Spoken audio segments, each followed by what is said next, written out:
أعوذ بالله من الشيطان الرجيم.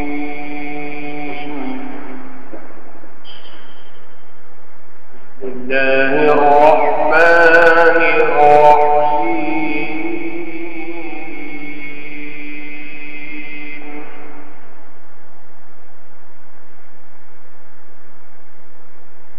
ولقد آتينا داود منا فضلا يا جبال أوبي معه والطير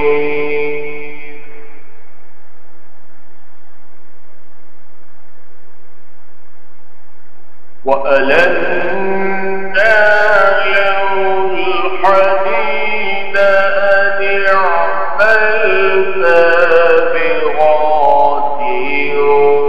وقدر في السرد واعملوا صالحا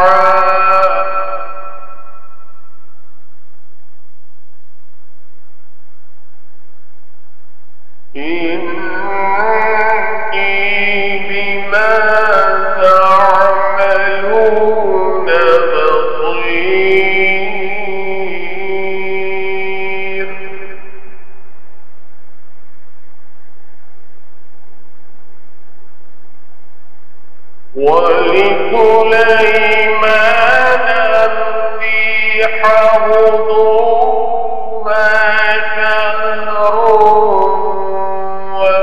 ورواحها شهر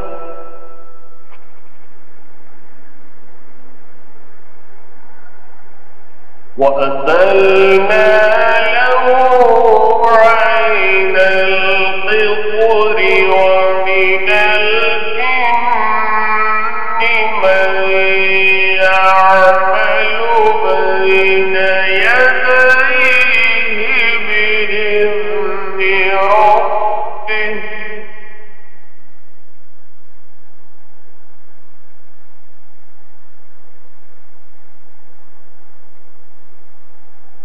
ومن يزغ منهم عن أمرنا نذقه من عذاب السعير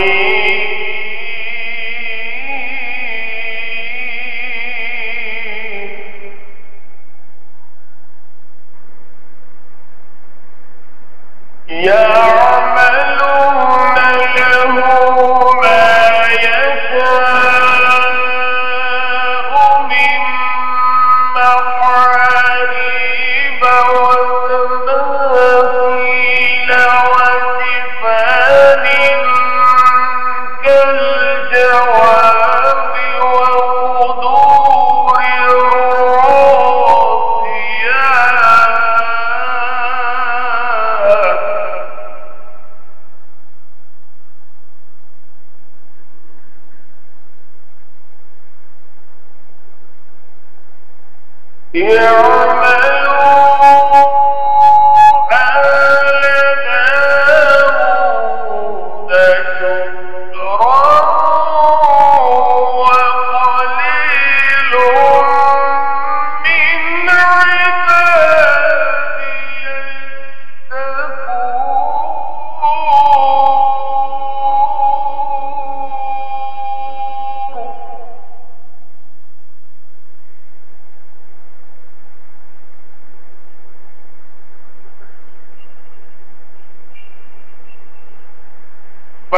فلما قضينا عليه الموت ما دلهم على موته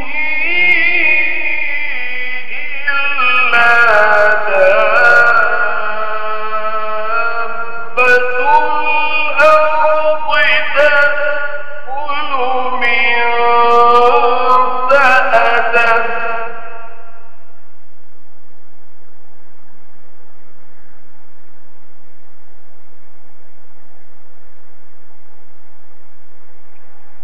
فلما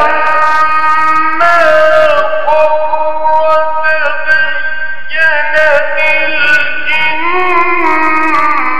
أن لو كانوا يعلمون الغيب ما لبثوا في العذاب المهين.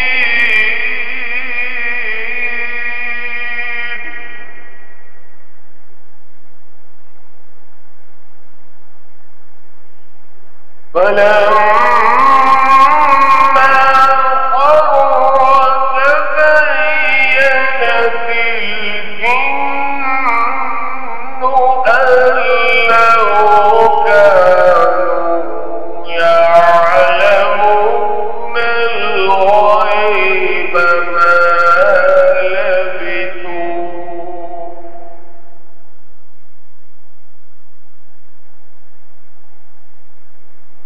أن لو كانوا يعلمون الغيب ما لبثوا في العذاب المهين.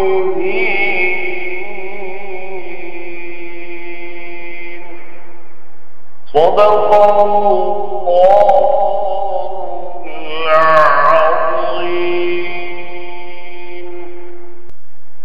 22 پارے میں سورہ سبا کی آیات 10 سے 14 تک پڑھی گئی. ترجمہ ہے: اور ہم نے دی ہے داؤد کو اپنی طرف سے بڑائی، اے پہاڑوں خوش آوازی سے پڑھو اس کے ساتھ، اور اڑنے والے جانوروں کو اور نرم کر دیا ہم نے ان کے آگے لوہا کہ بنا زرہیں کشادہ اور اندازے سے جوڑ کڑیاں، اور کرو تم سب کام بھلا، میں جو کچھ تم کرتے ہو دیکھتا ہوں. اور سلیمان کے آگے ہوا کو صبح کی منزلوں سے، صبح کی منزل اس کی 1 مہینے کی اور شام کی منزل 1 مہینے کی، اور بہا دیا ہم نے اس کے واسطے چشمے پگھلے ہوئے تانبے کے.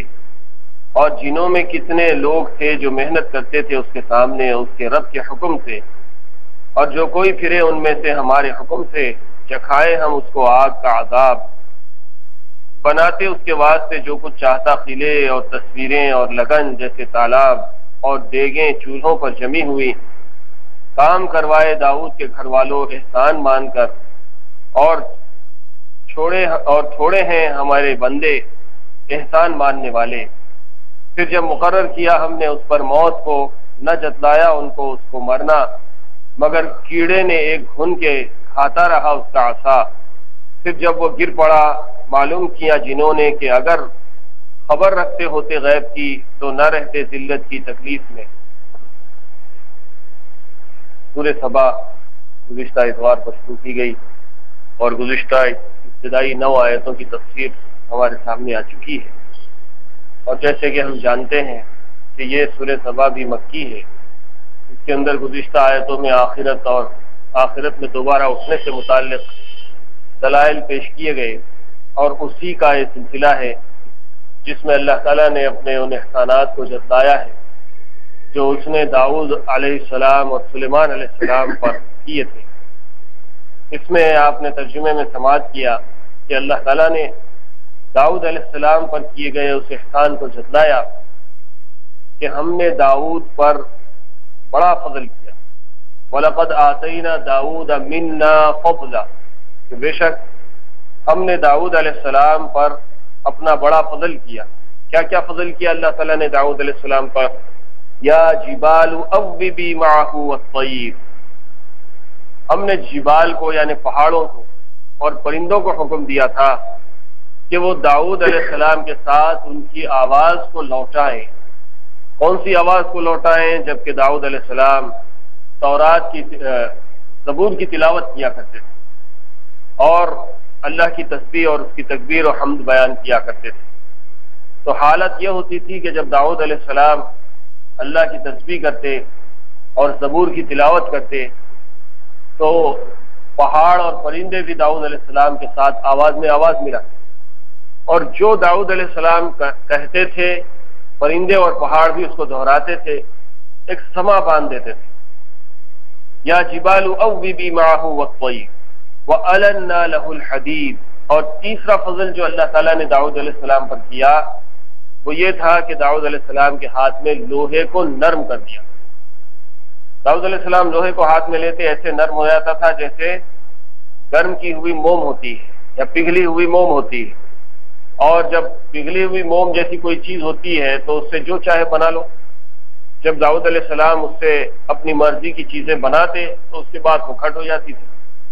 ان اعمل سابغات وقدر فی السرد واعملوا صالحا، اللہ تعالیٰ نے فرمایا کہ ہم نے لوہے کو داؤد علیہ السلام کے ہاتھ میں نرم کیا تاکہ وہ اس سے زرہیں بنائیں، کشادہ بڑی بڑی زرہیں، اندازے سے جوڑ کر اس کی کڑیوں کو، اور اس کے ذریعے سے وہ بھلا کام کریں۔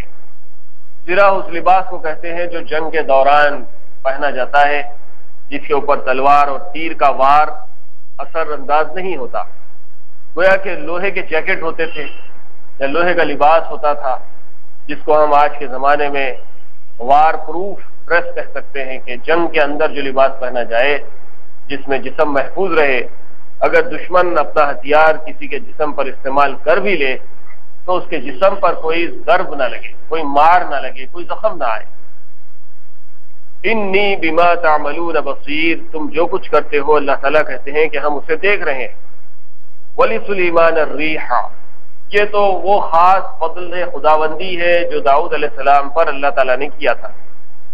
پھر سلیمان علیہ السلام کے بارے میں بھی اللہ تعالیٰ فرماتے ہیں کہ ہم نے ان کے لیے ہواؤں کو مسخر کر دیا۔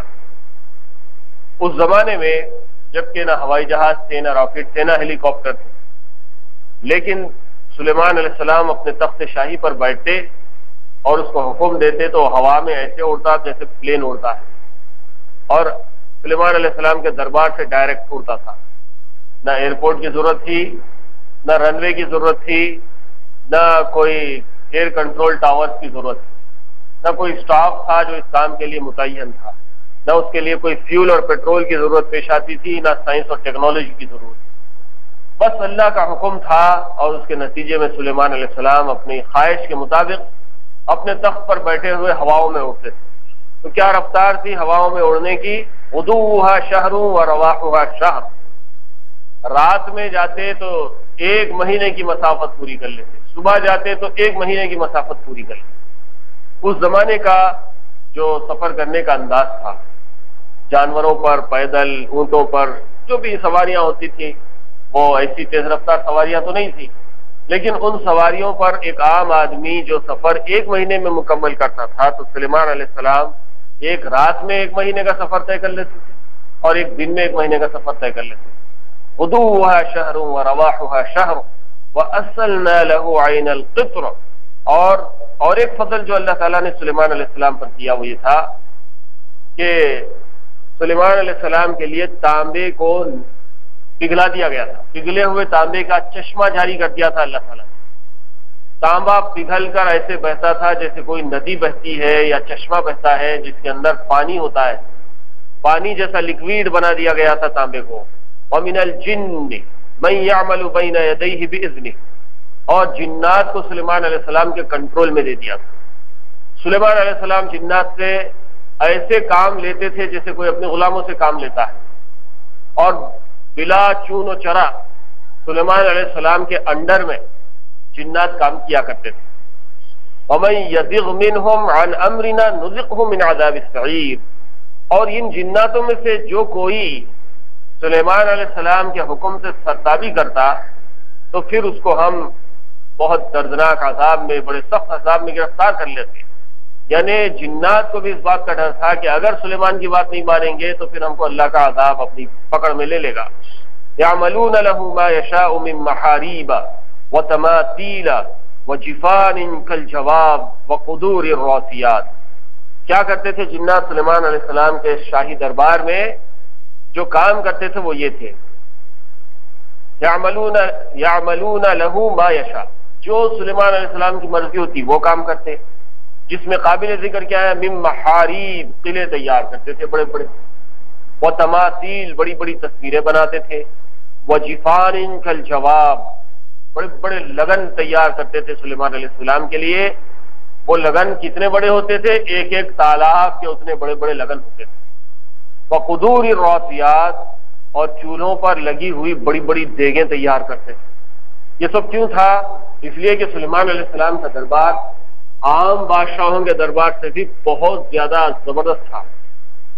عام شاہی درباروں میں بھی سب سے بہترین شاہی دربار سلیمان علیہ السلام کا تھا، جس میں ہزاروں لوگ صبح سے شام تک کھانا کھایا کرتے تھے، اور ان کے کھانے تیار کرنے کے لیے بڑی بڑی دیگیں اور بڑے بڑے لگنوں کی ضرورت پڑتی تھی، اور انسانوں کے بس میں نہیں تھا کہ ان کے لیے اتنا کھانا تیار کرتے، اس لیے اللہ تعالیٰ نے جنات کو ان کے لیے مقرر کر دیا تھا۔ اعملوا آل داود شکرا، یہ داؤد علیہ السلام پر اللہ کا فضل اور یہ سلیمان علیہ السلام پر اللہ کا فضل۔ یہ اللہ کے فضل کا تذکرہ کرتے ہوئے اللہ تعالیٰ داؤد علیہ السلام کے گھر والوں سے کہتے ہیں، اے داؤد کی اولاد، اے داؤد کے گھر والوں، نیک کام کرو اور شکر ادا کرو۔ وقلیل من عبادی الشکور، لیکن بہت سے لوگ اللہ کا شکر نہیں کرتے، شکر کرنے والے لوگوں کی تعداد بہت تھوڑی ہے۔ فلما قضینا علیہ الموت ما دلهم على موته الا دابۃ الارض تأکل من سأته۔ یہ آیت کا جو ٹکڑا ہے، اس میں اللہ تعالیٰ کی عظیم قدرت اور بندہ جو اللہ کی مخلوق ہے، اگرچہ کہ اس کو اللہ تعالیٰ اپنی تمام مخلوقات میں سب سے بڑی بادشاہ سے کیوں نہ نواز دیں، لیکن اس کے باوجود وہ اللہ کے مقابلے میں بڑا کمزور، بڑا مجبور، بڑا لاچار اور بہت محتاج ہے۔ قرآن و حدیث سے یہ بات ثابت ہے کہ پوری تاریخ انسانی میں، تاریخ انسانی ہیومن ہسٹری میں، جو بادشاہت اور سلطنت اللہ تعالیٰ نے سلیمان علیہ السلام کو عطا فرمائی، ویسی سلطنت نہ پہلے کسی پیغمبر یا بادشاہ کو ملی، نہ قیامت تک کسی بادشاہ کو ملے گی۔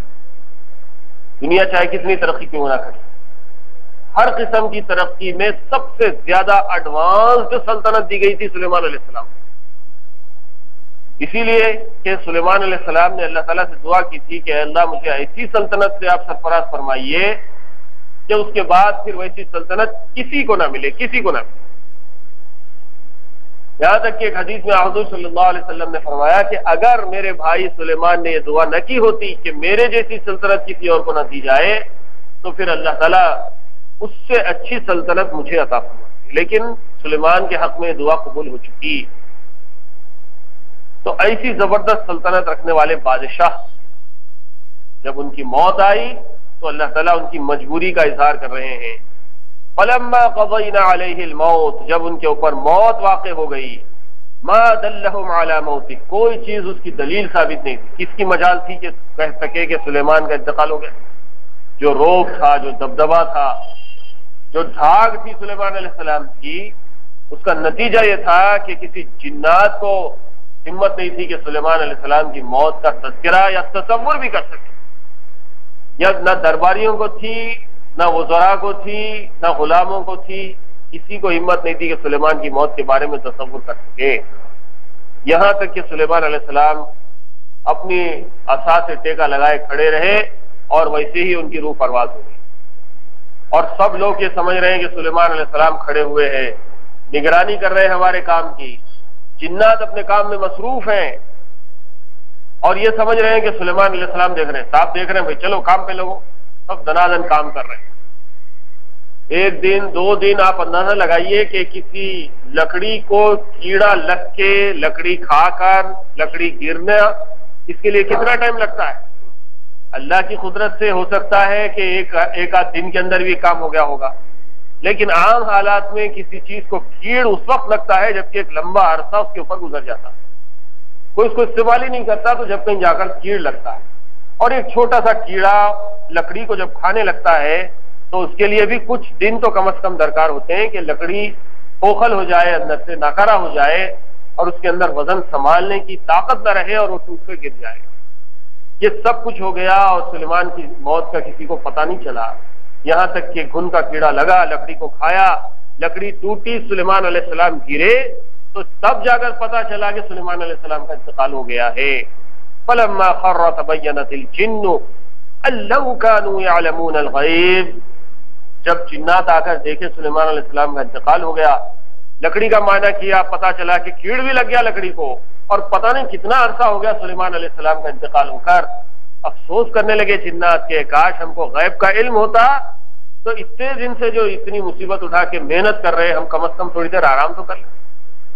انہوں نے افسوس کیا، ما لبثوا فی العذاب المہین، ہم یہ مصیبت میں کیوں پڑے رہے، اتنی محنت سے کیوں کام کرتے، اگر سلیمان کا انتقال ہو گیا تھوڑا آرام سے کام کر لیتے۔ یہ آیت بتا رہی ہے کہ وقت کا پیغمبر اور زبردست بادشاہ ہونے کے باوجود موت کے آگے اتنا انسان بے بس ہے کہ پتہ نہیں چلتا۔ اور ایسے واقعات تو آئے دن آج بھی ہوتے رہتے ہیں، کتنے حکمران ہیں جو مرتے ہیں، حکومت کی مشنری ان کو ڈھونڈتے ڈھونڈتے ناکام ہو جاتی ہے۔ ہمارے اسٹیٹ کا چیف منسٹر مرا ہیلی کاپٹر کے حادثے میں، کئی گھنٹے لگ گئے اس کا پتہ چلا نہیں، پھر بھی جلدی پتہ چلا۔ چند دن پہلے اروناچل پردیش کے چیف منسٹر کا اسی حادثے میں انتقال ہو گیا، 4-6 دن لگ گئے اس کی لاش پتہ نہیں چل رہا، کدھر گیا ہیلی کاپٹر پتہ ہی نہیں چل رہا۔ ساری مشنری پریشان ہے کہ کہاں گیا ہیلی کاپٹر، وہ ہیلی کاپٹر جو ٹیکنیکلی فٹ ہے، وہ پائلٹ جو ہر طرح سے فٹ ہے، ٹیکنالوجی کو چیک کر لیا گیا، مشنریز کو چیک کیا گیا، آدمی کو چیک کیا گیا، ہر طرح سے پورے سیکورٹی میجرز لینے کے بعد کسی حکمراں کو پلین میں یا ہیلی کاپٹر میں بٹھا کر روانہ کیا جاتا ہے۔ لیکن اس کے باوجود جب اللہ تعالیٰ اس کی موت لکھ دیتا ہے تو ساری تدبیریں انسان کی دھری کی دھری رہ جاتی ہیں، اور پھر انسان اتنا بے یارو مددگار، ہزاروں لاکھوں چاہنے والوں سے دور جا کر موت کا شکار ہو جاتا ہے کہ کسی کو پتہ بھی نہیں چلتا ادھر کے سانپ گئے تھے کیا ہوا نہیں مارا۔ سلیمان علیہ السلام کا بھی تقریباً ایسے ہی واقعہ ہے۔ یہ سب عبرت کی باتیں ہیں، اور آپ دیکھیں گے کہ مکی صورتوں میں ایسے ہی عبرت کے واقعات بیان کیے گئے ہیں تاکہ انسان کو اللہ کی ذات پر ایمان لانا آسان ہو جائے، آخرت پر ایمان لانا آسان ہو جائے، اور موت کے بعد کی زندگی، قیامت میں اٹھنا، اللہ کے سامنے حساب کتاب دینا، اس پر یقین کرنا آسان ہو جائے۔ اس لیے ایسے واقعات ان صورتوں میں بیان کیے جاتے ہیں۔ ان آیات میں بہت ساری باتیں ہیں جو تفصیل طلب ہے، اس لیے اس کی تفسیر کافی لمبی چلے گی۔ خلاصہ تفسیر سماعت کیجیے۔ اور ہم نے داؤد علیہ السلام کو اپنی طرف سے بڑی نعمت دی تھی، چنانچہ ہم نے پہاڑوں کو حکم دیا تھا کہ پہاڑوں داؤد کے ساتھ بار بار تسبیح کرو، یعنی جب یہ ذکر میں مشغول ہو تم بھی ان کا ساتھ دو، اور اسی طرح پرندوں کو بھی حکم دیا کہ ان کے ساتھ تسبیح کرو، کما قال اللہ تعالی انا سخرنا الجبال معه یسبحن بالعشی والاشراق والطیر محشورا الی الاخر۔ شاید اس میں ایک حکمت یہ ہو کہ ان کو ذکر میں نشاط ہوگا، اور یہ بھی حکمت ہو کہ آپ کا ایک معجزہ ظاہر ہوگا، اور غالباً یہ تسبیح ایسی ہوگی کہ سننے والے بھی سمجھ لیں، ورنہ غیر مفہوم تسبیح تو عام ہے۔ قرآن مجید کی دوسری آیتوں سے بات ثابت ہے کہ اللہ کی ہر مخلوق اپنے اپنے انداز میں اللہ کی حمد و تسبیح بیان کرتی ہے، جنات ہو، چرند ہو، پرند ہو، پہاڑ ہو، ذرات ہو، پتھر ہو، مٹی ہو، شجر ہو، حجر ہو، ہر چیز اللہ کی تسبیح صبح شام بیان کر رہی ہے۔ اگرچہ کہ سارے لوگوں کو وہ بات سمجھ میں نہیں آتی، لیکن جو تسبیح داؤد علیہ السلام کے ساتھ پہاڑ اور پرندے بیان کرتے تھے وہ ایسی تھی جو ان عام تسبیحات سے الگ تھی، اور وہ تسبیح عام لوگ بھی سن سکتے تھے، سمجھ سکتے تھے کہ پہاڑ بول رہے ہیں، پرندے بول رہے ہیں، اور اللہ کی حمد و ثنا بیان کر رہے ہیں۔ یہ حکم خاص طور سے داؤد علیہ السلام کے ساتھ تھا مخصوص، اس میں داؤد علیہ السلام کے پیغمبر ہونے کے لیے ایک معجزہ تھا، ایک دلیل تھی، ایک برہان تھی، تاکہ لوگ سمجھ لیں کہ داؤد علیہ السلام اللہ کے پیغمبر ہیں۔ اسی لیے اس کو خاص طور سے اللہ تعالیٰ نے بیان کیا ہے۔ اس میں معیت داؤد علیہ السلام کی کیا تخصیص ہے؟ معیت عین سے ہے، یہ معیت کا مطلب ساتھ دینا، اکمپنی ہو جانا۔ کما قال تعالی وَإِن مِّن شَيْءٍ إِلَّا يُسَبِّحُ بِحَمْدِهِ وَلَكِن لَّا تَفْقَهُونَ تَسْبِيحَهُمْ، وہ آیت کو یہاں ذکر کیا گیا ہے جس میں بتایا گیا ہے کہ ہر شے جو اس دنیا میں ہے سب اللہ کی حمد و تسبیح بیان کر رہی ہے، وَلَكِن لَّا تَفْقَهُونَ تَسْبِيحَهُمْ، لیکن تم لوگ ان کی تسبیح کو سمجھ نہیں سکتے۔ اور ایک نعمت یہ دے دی کہ ہم نے ان کے واسطے لوہے کو مثل موم کے نرم کر دیا، اور یہ حکم دیا کہ تم اس لوہے کی اچھی پوری زرہیں بناؤ اور کڑیوں کے جوڑنے میں مناسب اندازے کا خیال رکھو، جیسے ہم نے تم کو نعمتیں دی ہیں ان کے شکر میں تم سب یعنی داؤد علیہ السلام اور ان کے متعلقین نیک کام کیا کرو، میں تمہارے سب کے اعمال کو دیکھ رہا ہوں، اس لیے رعایت حدود کا پورا اہتمام رکھو۔ اور سلیمان علیہ السلام کے لیے ہوا کو مسخر کر دیا کہ اس ہوا کا صبح کا چلنا مہینے بھر کی مسافت تھی، اور اسی طرح اس کا شام کا چلنا مہینے بھر کی مسافت تھی، یعنی وہ ہوا سلیمان علیہ السلام کو اتنی دور پہنچاتی تھی. کما قال تعالی وسخرنا له الريح تجري بأمره وسخرنا له الريح تجري بأمره، یعنی ہوا چلتی تھی سلیمان علیہ السلام کی خواہش کے مطابق، اور جیسے سلیمان علیہ السلام حکم دیتے تھے ویسے ان کا تخت ہوا میں جس ڈائریکشن میں جس ہائٹ پر چاہیے اس ہائٹ پر اڑتا تھا، اور جہاں چاہتے تھے سلیمان علیہ السلام پوری سلامتی کے ساتھ اپنے تخت کو لینڈ کر لیتے تھے. لینڈنگ کرنا بھی کوئی آسان کام نہیں ہے ہر ایک کے لیے، لیکن سلیمان علیہ السلام کا تخت جو ہے آسانی سے ٹیک آف بھی کرتا تھا، لینڈنگ بھی کرتا تھا. اور ایک نعمت ان کو یہ دی کہ ہم نے ان کے لیے تانبے کا چشمہ بہا دیا، یعنی تانبے کو ان کے لیے معدن میں رقیق سیال کر دیا. رقیق بول تو پتلا، سیال کہتے ہیں لکویڈ کو، لکویڈ کی طرح بنا دیا تانبے کو. یہ بھی ایک معجزہ ہے. اور اس سے سلیمان علیہ السلام مصنوعات بنانے میں بغیر آلات کے سہولت کے ساتھ اپنا کام کرتے تھے، اور پھر وہ منجمد ہو جاتا تھا. جیسے سیمنٹ ہے، پانی میں بھگا کے آپ سیمنٹ کی کوئی چیز بنا لیے، اس کے بعد وہ سوکھ گیا تو کھٹ ہو جاتا ہے، اس کو تھوڑے دن کیورنگ کر لیے پھر مضبوط ہو گیا. ایسے ہی سلیمان علیہ السلام کے لیے اللہ تعالیٰ نے تانبے کو نرم کر دیا، اس کو لکوڈ بنا دیا، اور اس سے سلیمان علیہ السلام جو چاہے چیزیں بناتے، اور ان کی مرضی کے مطابق چیز بنانے کے بعد وہ تانبا خود بخود کھٹ ہو جاتا.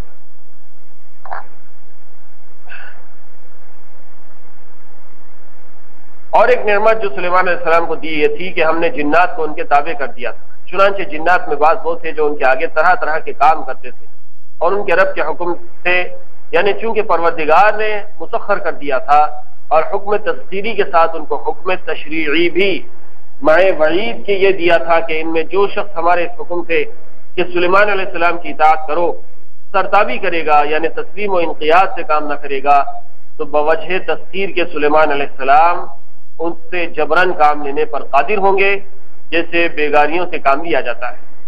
ایسا کنٹرول میں کر دیا تھا اللہ تعالیٰ نے سلیمان علیہ السلام کے جنوں کو کہ جو جن کام کرتا تھا تو کوئی پرابلم نہیں، لیکن کوئی جن سلیمان علیہ السلام کی بات نہیں مانتا، اڑیل پنا کرتا، تو سلیمان علیہ السلام کو اختیار دیا گیا تھا کہ اس کے ساتھ جیسے چاہے سلوک کرے، اس کو مارے پیٹے کام لے کر چھوڑے.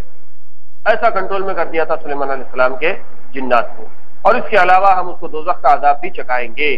اس سے یہ بھی مفہوم ہوا کہ جو تسلیم و انقیاد سے کام کرے گا، اور پورا انقیاد یہ ہے، انقیاد کا مطلب اٹینشن، پورے اٹینشن کے ساتھ پوری طرح متوجہ ہو کر کام کرنا. ایمان بھی اس میں شامل ہے، کیونکہ ہر نبی اپنے محکومین کو اس کا امر کرتا ہے کہ بدون اس کے انقیاد نہیں. بس حاصل یہ کہ جو جن ایمان و اطاعت اختیار کرے گا وہ عذاب سعیر سے محفوظ رہے گا، جیسا کہ ایمان کا تقاضا ہے. آگے ان کاموں کو بتلاتے ہیں جن پر جنات مامور تھے، یعنی وہ جنات ان کے لیے وہ چیزیں بناتے تھے جو ان کو بنوانا منظور ہوتا.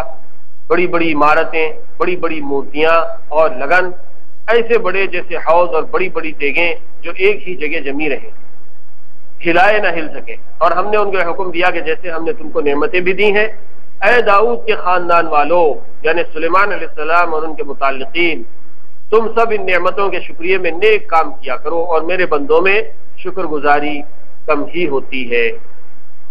پھر جب ہم نے ان پر یعنی سلیمان علیہ السلام پر موت کا حکم جاری کر دیا، یعنی انتقال فرما گئے، تو ایسے طور پر موت واقع ہوئی کہ جنات کو خبر نہیں ہوئی کہ یہ موت کے قریب. عصا کو دونوں ہاتھوں سے پکڑ کر اس کو زیر زقن لگا کر تخت پر بیٹھ گئے، اور اسی حالت میں روح قبض ہو گئی، اور اسی طرح سال بھر تک بیٹھے رہے. یعنی ٹیکا لگا کہ سلیمان علیہ السلام بیٹھے ہیں، اسی حالت میں ان کی موت واقع ہو گئی، اور 1 سال گزر گیا، لکھا ہے یہاں پر. سال بھر تک بیٹھے رہے. جنات آپ کو بیٹھا دیکھ کر زندہ سمجھتے رہے. یہ کسی کی مجال نہ تھی کہ پاس جا کر یا خوب گھور کر دیکھ سکے، خصوصاً جبکہ کوئی وجہ شبے کی نہ ہو، اور زندہ سمجھ کر بدستور کام کرتے رہے. اور کسی چیز نے ان کے مرنے کا پتہ نہ بتلایا مگر خون کے کیڑے نے کہ وہ سلیمان علیہ السلام کے عصا کو کھاتا تھا، یہاں تک کہ ایک حصہ اس کا کھا لیا تو وہ عصا گر پڑا. اس کے گرنے سے سلیمان علیہ السلام گر پڑے. تو جب وہ گر پڑے اور گھن کے کھانے کا تخمینہ لگانے سے معلوم ہوا کہ ان کو تو وفات پائے ہوئے 1 سال ہو چکا ہے. تب جنات کو اپنے دعوی غیب دانی کی حقیقت معلوم ہوئی. وہ یہ کہ اگر وہ غیب جانتے ہوتے تو سال بھر تک اس ذلت کی مصیبت میں نہ رہتے. اس سے بہت سارے مسائل ہیں جو نکلتے ہیں. ویسے جیسے کہ میں نے عرض کیا کہ پہلے سے بھی ان آیات میں کئی مسائل ہیں جن کی تفصیلات آنے والی ہیں. آخر کا یہ مسئلہ علم غیب بھی بڑا اہم مسئلہ ہے. مختصر بات تاکہ جو لوگ آج یہاں موجود ہیں ان کو سمجھ میں آ جائے وہ یہ ہے کہ علم غیب یہ صرف اللہ تعالیٰ کی مخصوص صفت ہے. غیب کا علم، جو چیز اپنے کو نہیں دکھ رہی ہے اس کے بارے میں جاننا، یہ کام صرف اللہ کی ذات کا ہے. غیب کا علم اللہ کے سوا کسی کو نہیں. اس کے اوپر بہت سی بحثیں ہوتی ہیں، لوگ بڑی بڑی تقاریر کرتے ہیں، ثابت کرتے ہیں کہ پیغمبروں کو علم غیب تھا، اولیاء کو علم غیب تھا، ان کو علم غیب ہے، ان کو علم غیب ہے. یہاں تک کہ بہت سے ملا اور عامل لوگ بھی علم غیب کا دعویٰ کرتے ہوئے لوگوں کو بیوقوف بناتے ہیں. ہزاروں روپے ان سے ایڈ لیتے ہیں، کئی واقعات اخبارات میں آتے رہتے آئے دن، اور لوگ اپنی زندگی کے حالات معلوم کرنے کے لیے خاندان کے لوگوں کے بارے میں، گمی ہوئی چیزوں کے بارے میں، مستقبل کے بارے میں، نوکریوں کے بارے میں، بیویوں کے بارے میں، بچیوں کے بارے میں، شادیوں کے بارے میں اور بیماریوں کے بارے میں معلوم کرنے کے لیے لوگوں کے پاس جاتے ہیں، ان سے سوالات کرتے ہیں. لوگ ٹیڑے بنگے جوابات دے کے پیسے اینٹ لیتے ہیں اور بہت سے لوگوں کو پریشان کر دیتے ہیں. ایسا نہیں ہونا چاہیے. جو صحیح طریقے سے جس چیز کے علاج کے لیے اللہ تعالیٰ نے راستہ مقرر کیا ہے ویسا ہی علاج کرنا چاہیے.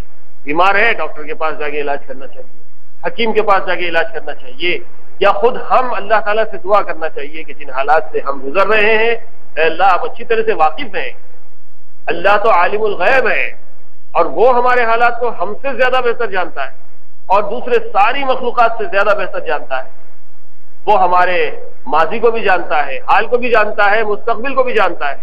اگر اس سے مانگا جائے، اس کے سامنے اپنے مسائل کو پیش کیا جائے اور وہاں سے جو حل انسان کو ملے اس کو اختیار کیا جائے تو آدمی کی دنیا بھی اچھی، آخرت بھی اچھی ہوتی ہے اور وہ جہنم سے بچ سکتا ہے. لیکن اس سے برخلاف کام کیا جائے تو دنیا بھی انسان کی تباہ ہوتی ہے، آخرت بھی تباہ ہوتی ہے. یہ بات سمجھ لینی چاہیے کہ جنات نے جب سلیمان علیہ السلام کی موت کو دیکھا تو اپنے آپ پر افسوس کرنے لگے کہ ہم تو یہ سمجھتے تھے کہ ہم کو مستقبل کا علم ہے، ہم تو فیوچر کے بارے میں جانتے ہیں، لیکن یہ کیا ہو گیا کہ ہمارے سامنے سلیمان کا انتقال ہو کے 1 سال گزر گیا اور ہم کو پتہ نہیں چلا. اگر ہم کو معلوم ہوتا تو پھر ہم اتنی مصیبت اٹھا کر کیوں کام کرتے. ایسی بہت ساری مثالیں قرآن مجید میں موجود ہیں جس سے پتہ چلتا ہے کہ پیغمبروں کو بھی اللہ تعالیٰ نے بعض جگہ مجبور کر دیا. وہ لوگ اپنی مجبوری کا اظہار کرنے لگے اور اللہ تعالیٰ سے دعا کرنے لگے کہ اللہ ہمارا حال آپ کے سامنے کھلا ہوا ہے، اگر آپ ہماری مدد نہیں فرمائیں گے تو پھر ہم ہلاک ہو جائیں گے. آدم علیہ السلام نے یہی دعائیں کی، یونس علیہ السلام نے یہی دعائیں کی، موسیٰ علیہ السلام نے یہی دعائیں کی، ابراہیم علیہ السلام نے یہی دعائیں کی، اور آخر میں حضور نبی کریم صلی اللہ علیہ وسلم کی تو بے شمار دعائیں ہیں جس سے پتہ چلتا ہے کہ آپ نے اپنی عبدیت کا اظہار کیا ہے اللہ کے دربار میں اور یہ اعلان کر دیا ہے کہ میں مجبور، محتاج، لاچار بندہ ہوں اے میرے مولا، آپ کی ذات پاک ہے، آپ ہر چیز کو جانتے ہیں، آپ ہمارے گناہوں کو معاف کر دیں گے تو ہمارا بیڑا پار ہو جائے گا. ایسی ہی دعائیں تمام پیغمبروں کی رہی ہیں جس سے معلوم ہوتا ہے کہ غیب کا علم سوائے اللہ کے کسی کو نہیں ہے. اب بعض پیغمبروں کو اللہ تعالیٰ مستقبل کی کچھ خبریں بتا دیتے ہیں، جتنا اللہ تعالیٰ بتاتے ہیں اتنا ہی ان کو معلوم ہوتا ہے. جیسے نبی کریم صلی اللہ علیہ وسلم نے بدر کے میدان میں جبکہ 1 دن پہلے جنگ سے اپنے صحابہ کو لیا کر بتا دیا کہ یہاں پر کل فلاں کافر مارا جائے گا، فلاں کافر مارا جائے گا، یہاں فلاں کافر مارا جائے گا، سب کے پوائنٹ آؤٹ کر دیا حضرت حضور صلی اللہ علیہ وسلم نے صحابہ کو بتا.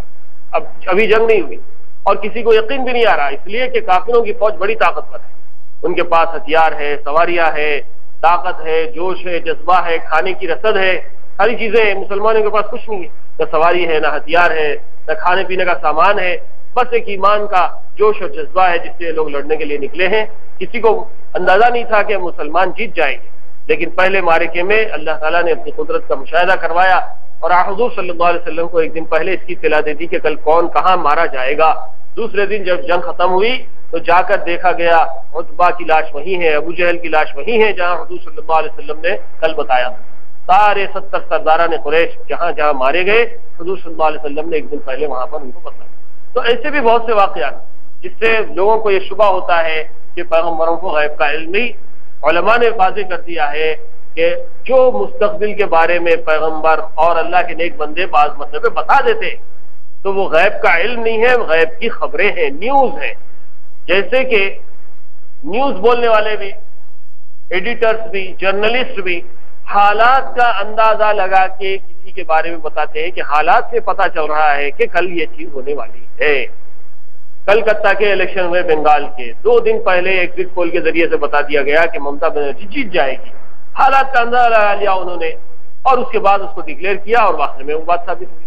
اور یہ حالات کا اندازہ لگا کر جو باتیں کہی جاتی ہیں بعض وقت وہ غلط بھی ثابت ہو جاتی ہیں، لیکن پیغمبروں کو جو باتیں بتائی جاتی ہیں اللہ کی طرف سے، اولیاء اللہ کو جو باتیں بتائی جاتی ہیں اللہ کی طرف سے، وہ چونکہ اللہ کی طرف سے بتائی جاتی ہیں اس لیے وہ غلط نہیں ہوتی، لیکن چند باتیں ہوتی ہیں جو بتائی جاتی ہیں، ہر چیز کا علم ان کو بھی نہیں ہوتا۔ اسی لیے خدا حضور صلی اللہ علیہ وسلم کے ذریعے سے قرآن مجید میں سورہ اعراف میں اللہ تعالیٰ نے اعلان کروا دیا 9ویں پارے میں کہ اے لوگوں میں بھی غیب کا علم نہیں جانتا، جیسے تم بندے ہو میں بھی بندہ ہوں، اگر میں غیب کا علم جانتا تو سارے خیر کو میں حاصل کر لیتا، کوئی تکلیف مجھے زندگی بھر نہیں پہنچتی۔ اور ہم دیکھتے ہیں کہ سیرت طیبہ میں حضور صلی اللہ علیہ وسلم کی زندگی میں ایسے ایسے حالات پیش آئے کہ آپ کو پتھر مارا گیا، آپ کو لہو لہان کیا گیا، آپ کے ساتھ مذاق کیا گیا، اتنی مصیبتیں آپ کو جھیلنی پڑی کہ آپ کو ہجرت کر کے مکے سے مدینہ جانا پڑا، پھر جنگیں ہوئی، بہت سارے حالات میں حضور صلی اللہ علیہ وسلم کو بھی انتظار کرنا پڑا کہ پتہ نہیں کل کیا ہونے والا ہے۔ تو یہ سارے حقائق ہیں، اس لیے انسان کو بہت ہی بیلنس کے ساتھ اپنا عقیدہ رکھنا چاہیے اور عقیدے کے اندر کسی قسم کے اونچ نیچ کیے بغیر جو عقیدہ قرآن و حدیث نے مقرر کر دیا ہے اس سے آگے بڑھنے کی کوشش نہیں کرنی چاہیے۔ غرض یہ کہ یہاں پر حضرت داؤد علیہ السلام اور سلیمان علیہ السلام کے واقعات میں بہت ساری تفصیلات ہیں۔ اوپر منکرین قیامت کفار سے خطاب تھا جو مرنے اور جسم کے اجزاء منتشر ہو جانے کے بعد دوبارہ ان کے جمع کرنے اور ان میں حیات پیدا کرنے کو خلاف عقل سمجھ کر انکار کرتے تھے۔ آیات مذکورہ میں ان کا استبعاد دور کرنے کے لیے، استبعاد وہ تو ڈاؤٹ یا کوئی چیز کو بعید، اتنا بعید سمجھنا، دور سمجھنا کہ ناممکن ہو جائے، جیسے اردو میں محاورہ ہے دلی بہت دور ہے، یعنی کہ اتنی مشکل بات ہے جیسے دلی پہنچنا آسان کام نہیں ہے ویسے یہ کام کا ہونا بھی آسان نہیں ہے۔ دور ہے کا مطلب ہوا بھی تو بہت بعد میں ہوگا، بڑی مشکل سے ہوگا، نہیں ہونے کے برابر ہوگا یا نہیں ہوگا، کیا ہے وہ ڈیفیکلٹ جس کو کہتے ہیں، بہت مشکل، موسٹ ڈیفیکلٹ یا امپاسبل، یا پاسبل بھی ہوا تو بہت دیر کے بعد پاسبل ہو سکتا ہے، امیڈیٹلی تو نہیں ہو سکتا۔ ایسی ہی چیزوں کو استبعاد کہتے ہیں اردو میں۔ استبعاد کے دور کرنے کے لیے، یعنی کہ قیامت کے بارے میں مشرکین کا جو ڈاؤٹ تھا وہ اسی طرح کا تھا، یا تو نہیں ہوگی، ہوگی نہیں ہوگی نہیں معلوم، یا پھر اگر ہو بھی جائے تو ہم اس کی مصیبتوں سے دور رہیں گے اس لیے کہ ہم تو دنیا میں بھی مزے میں ہیں، آخرت میں بھی مزے میں رہیں گے، ایسا ان کا خیال تھا۔ یا بعض یہودی نصرانی یہ کہتے تھے کہ اگر قیامت واقع ہو بھی جائے، اللہ کا عذاب آ بھی جائے تو ہم تو اللہ کے ایسے چہیتے ہیں جیسے کوئی اپنے بیٹوں کو چاہتا ہے، ہم کو دنیا میں بھی اللہ تعالیٰ نے مزے میں رکھا ہے، آخرت میں بھی مزے میں رکھے گا، تم لوگ اب بھی مصیبت میں ہو، قیامت میں بھی مصیبت میں ہوں گے۔ ایسی باتیں بہت سارے ملحد لوگ آج بھی کرتے ہیں، جن کو اللہ تعالیٰ نے وسعت دی ہے، دنیا میں ان کو کوئی رنج دکھ تکلیف نہیں ہے، وہ لوگ ایسی باتیں کرتے ہیں اور سمجھتے ہیں کہ ہم اب بھی مزے میں ہیں، آئندہ بھی مزے میں رہیں گے، بھائی ہمارے اوپر اللہ کا فضل ہے، لیکن ایسا نہیں، قیامت کے حالات بالکل مختلف ہیں۔ اسی لیے قیامت پر ایمان لانے سے پہلے انسان کو یہ ساری چیزوں کو سمجھ لینا چاہیے اور ایمان لانا چاہیے۔ تو ان کے اس تمام قسم کے خیالات کو دور کرنے کے لیے حضرت داؤد اور سلیمان علیہ السلام کے قصے اس لیے ذکر فرمائے کہ اللہ تعالیٰ نے ان کے ہاتھوں اسی دنیا میں ایسے کاموں کا مشاہدہ کروا دیا جن کو یہ لوگ محال سمجھا کرتے تھے، مثلا لوہے کو موم بنا دینا اور ہوا کو تابع فرمان بنا دینا، تانبے کو ایک سیال پانی کی طرح بہا کر دکھا دینا۔ وَلَقَدْ آتَيْنَا مِنَّا فَضْلًا وَلَقَدْ آتَيْنَا دَاوُودَ مِنَّا فَضْلًا، یعنی عطا کیا ہم نے داؤد کو اپنا فضل۔ فضل کے لفظی معنی زیادتی کے ہیں، مراد وہ خاص صفات ہیں جو دوسروں سے زائد ان کو عطا کی گئی ہیں۔ اللہ تعالیٰ نے ہر نبی اور پیغمبر کو بعض خاص صفات امتیازی طور پر عطا فرمائی ہیں جو ان کی مخصوص فضیلت سمجھی جاتی ہیں۔ حضرت داؤد علیہ السلام کی مخصوص صفات یہ تھی کہ ان کو اپنی نبوت اور رسالت کے ساتھ پوری دنیا کی سلطنت و حکومت بھی عطا فرمائی تھی، اور خوش آوازی کی ایسی صفت عطا فرمائی تھی کہ جب آپ اللہ کے ذکر یا زبور کی تلاوت میں مشغول ہوتے تھے تو پرندے ہوا میں اڑتے ہوئے سننے کو جمع ہو جاتے تھے۔ اسی طرح متعدد معجزات خصوصی طور پر عطا ہوئے تھے جن کا ذکر آگے آ رہا ہے۔ زبور جب تلاوت کرتے تھے داؤد علیہ السلام تو خوش الہانی کے ساتھ، بہترین آواز کے ساتھ، اور ایسا اس کے اندر جادو کی طرح اثر ہوتا تھا کہ پہاڑ اور پتھر، شجر و حجر اور پرندے بھی داؤد علیہ السلام کی آواز میں آواز ملا کر زبور کی تلاوت کرتے تھے۔ اور اللہ کے رسول صلی اللہ علیہ وسلم کے زمانے میں بھی بعض صحابہ بڑے خوش الحان قرآن مجید کی تلاوت کرتے تھے، جس میں ابو موسیٰ اشعری اور عبداللہ ابن زبیر اور کعب بن مالک رضی اللہ تعالیٰ عنہ کے نام آتے ہیں۔ جب یہ لوگ قرآن مجید کی تلاوت کرتے تھے تو حضور صلی اللہ علیہ وسلم ان کی آواز کی تعریف میں یہی کہتے تھے کہ ان لوگوں کو لہن داؤدی عطا کیا گیا ہے۔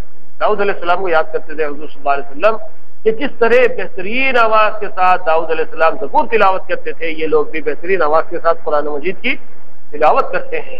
اور قرآن مجید کی تلاوت کے سلسلے میں بھی ایسی بہت سی روایتیں ہم کو ملتی ہیں جس میں پتہ چلتا ہے کہ قرآن کو اچھی آواز سے پڑھنے کی بڑی فضیلت آئی۔ حضور صلی اللہ علیہ وسلم نے فرمایا کہ زینوا القرآن باصواتکم، اپنی آوازوں سے قرآن مجید کو زینت بخشو۔ من لم یتغن بالقرآن فلیس منا، حضور صلی اللہ علیہ وسلم نے فرمایا کہ جو کوئی قرآن کو گنگناتا نہیں ہے، اس کو اچھی آواز سے پڑھتا نہیں ہے، وہ ہم میں سے نہیں ہے۔ ایسی روایتوں سے پتہ چلتا ہے کہ قرآن مجید کو بھی اچھی آواز کے ساتھ، اچھے طرز کے ساتھ، اچھے لہن کے ساتھ پڑھنا چاہیے، اور یہ ادا اللہ کے رسول صلی اللہ علیہ وسلم کو بھی بڑی پسند تھی اور اللہ تعالیٰ کو بھی بڑی پسند تھی۔ بعض روایتوں سے بھی پتہ چلتا ہے کہ قیامت میں بھی جبکہ جنتی جنت میں ہوں گے، جہنمی جہنم میں چلے جائیں گے، اور اللہ تعالیٰ اپنے تمام ان بندوں سے جو جنت میں جا چکے ہیں پوچھے گا کیا بھائی تم لوگ جنت میں خوش ہو؟ اب بندے بولیں گے اللہ آپ کی اتنی ساری نعمتیں ہم کو مل گئی ہیں، آپ نے ہمارے گناہوں کو معاف کر دیا، جہنم کی آگ سے بچا لیا، جنت میں داخل کر دیا، پھر جنت کی ایک ایک نعمت کا کیا کہنا، ہم آپ سے کیوں کر خوش نہ ہوں گے؟ اے میرے بندو بتاؤ اور کسی چیز کی ضرورت ہے تو مجھے تمہیں عطا کرنے کے لیے تیار ہوں۔ بندے بولیں گے اللہ تعالیٰ آپ کی دی ہوئی ہر چیز یہاں موجود ہے، ہمیں کسی چیز کی حاجت نہیں ہے۔ پھر اللہ تعالیٰ بولیں گے کہ دیکھو میں اپنے فضل سے کچھ اور دوں تمہیں، تو اب بندے مشتاق ہو جائیں گے، بولیں گے اللہ تعالیٰ اور کیا ہے دیجیے، بتائیے آخر کیا آپ دینا چاہتے ہیں۔ تو پھر پردے سارے کے سارے درمیان کے پردے ہٹ جائیں گے اور جنتیوں کو اللہ کا دیدار نصیب ہوگا۔ اللہ کا دیدار جو نصیب ہوگا تو یہ جنت کی نعمتوں سے سب سے اعلیٰ ترین نعمت ہوگی جنتیوں کے لیے۔ اس کے بعد پھر ایک وقت وہ بھی آئے گا، یا پھر بعض روایتوں سے پتہ چلتا ہے کہ ہر جمعہ کے دن ایسی محفل اللہ تعالیٰ منعقد کریں گے کہ سارے جنتیوں کو اپنا دیدار نصیب کریں گے، اور اللہ تعالیٰ خود سورہ رحمان کی تلاوت کریں گے۔ جب اللہ تعالیٰ اپنا کلام خود پڑھیں گے تو وہ ایسا منظر ہوگا کہ ہر جنتی کے اوپر گویا کہ جادو کا اثر ہو جائے گا، وہ اپنی ساری جنت کی نعمتوں کو بھول جائے گا، اور اس کی آرزو یہ ہوگی کہ بس اللہ تعالیٰ پڑھتے رہیں، ہم اس کو دیکھتے رہیں اور سنتے رہیں۔ ایسا عجیب و غریب ماحول ہوگا جو جنت کی تمام نعمتوں میں سب سے اعلیٰ ترین نعمت ہوگی۔ تو قرآن کا پڑھنا، اللہ کے کلام کو پڑھنا، یہ بہت بڑا اعزاز ہے۔ اللہ تعالیٰ جن لوگوں کو عطا فرماتا ہے ان پر اللہ کا بہت بڑا فضل ہے، اور یہ لہن داؤدی ہر ایک کے نصیب میں نہیں آتا۔ غرض یہ کہ داؤد علیہ السلام کو اللہ تعالیٰ نے یہ نصیب کیا تھا کہ ان کے ساتھ پہاڑ اور پرندے بھی تلاوت زبور میں اور اللہ کی حمد و ثنا میں شامل ہو جایا کرتے تھے۔ اس کے بعد اللہ تعالیٰ فرماتے ہیں کہ یا جبال اوبی، اوبی تعبیب سے مشتق ہے، جس کے معنی دہرانے اور لوٹانے کے۔ مراد یہ ہے کہ اللہ تعالیٰ نے پہاڑوں کو حکم دیا تھا کہ جب حضرت داؤد علیہ السلام اللہ کا ذکر و تسبیح کریں تو پہاڑ بھی وہ کلمات کو پڑھ کر لوٹائیں۔ اسی طرح حضرت ابن عباس رضی اللہ تعالیٰ عنہ نے اوبی کی تفسیر سبحی سے فرمائی ہے۔ یہ پہاڑوں کی تسبیح جو وہ حضرت داؤد علیہ السلام کے ساتھ کرتے تھے، اس عام تسبیح کے علاوہ ہے جس کو کل مخلوقات شریک ہیں، اور جو ہر وقت ہر زمانے میں جاری ہے، جیسا کہ قرآن کریم نے فرمایا وَإِن مِّن شَيْءٍ إِلَّا يُسَبِّحُ بِحَمْدِهِ وَلَكِن لَّا تَفْقَهُونَ تَسْبِيحَهُمْ، یعنی دنیا کی کوئی چیز ایسی نہیں جو اللہ کی حمد و ثنا کی تسبیح نہ پڑتی ہو مگر تم ان کی تسبیح کو سمجھتے نہیں ہو۔ یہاں جس تسبیح کا ذکر ہے وہ حضرت داؤد علیہ السلام کے معجزے کی حیثیت رکھتی ہے، اسی لیے ظاہر ہے کہ تسبیح کو عام سننے والے بھی سنتے سمجھتے ہوں گے، ورنہ پھر معجزہ ہی نہ ہوتا۔ اسی سے یہ بھی معلوم ہوا کہ داؤد علیہ السلام کی آواز کے ساتھ پہاڑوں کا آواز ملانا، تسبیح کو دہرانا، یہ آواز بازگشت کے طور پر نہ تھا۔ بازگشت کا مطلب ہے ایکو ساؤنڈ، جو پلٹ پلٹ کر آتا ہے۔ اب اسپیکرز وغیرہ میں بھی اس کی سہولتیں ہیں، اور آپ کسی پرانے قلعے میں چلے جائیے، گنبد میں چلے جائیے، آواز لگائیے، آپ کی آواز دیواروں سے ٹکرا کر واپس آتی ہے۔ اس کو کہتے ہیں آواز بازگشت، ایکو ساؤنڈ۔ یہ کوئی ایکو ساؤنڈ کا سسٹم نہیں تھا کہ داؤد علیہ السلام پڑھ رہے ہیں اور پہاڑوں سے آواز پلٹ کر آ رہی ہے۔ آج بھی آپ کسی کھلے میدان میں چلے جائیے، اطراف میں پہاڑ ہو، آپ آواز لگائیے، پہاڑ کو ٹکرا کے آواز واپس آتی ہے، اس کو کہتے ہیں باز گشت۔ لیکن داؤد علیہ السلام کی جو آواز آتی تھی پہاڑوں سے، وہ باز گشت کی آواز نہیں تھی بلکہ خاص معجزے کی آواز تھی۔ یہ بات کی وضاحت کی گئی ہے۔ انشاءاللہ مزید تفصیل آئندہ اتوار کو بیان کی جائے گی، جس میں اور بھی جو معجزات کا ذکر اللہ تعالیٰ نے کیا ہے اس کی تفصیلات آگے آ رہی ہیں۔ اللہ تعالیٰ سے دعا ہے کہ ہم نے جو کچھ پڑھا سنا ہے اس پر اللہ تعالیٰ ہم سب کو عمل کی توفیق عنایت فرمائے۔ وآخر دعوانا الحمد للہ رب العالمین۔ الحمد للہ رب العالمین۔ اللهم صل على سيدنا محمد وعلى آل سيدنا محمد وبارك وسلم۔ ربنا ظلمنا أنفسنا وإن لم تغفر لنا وترحمنا لنكونن من الخاسرين۔ ربنا آتنا في الدنيا حسنة وفي الآخرة حسنة وقنا عذاب النار۔ ربنا فاغفر لنا ذنوبنا وكفر عنا سيئاتنا وتوفنا مع الأبرار۔ اللهم ارحمنا بالقرآن العظيم واجعله لنا إماما ونورا وهدى ورحمة۔ اللهم ذكرنا منه ما نسينا وعلمنا منه ما جهلنا، وارزقنا تلاوته آناء الليل وآناء النهار، واجعله لنا حجة يا رب العالمين۔ سبحان ربك رب العزة عما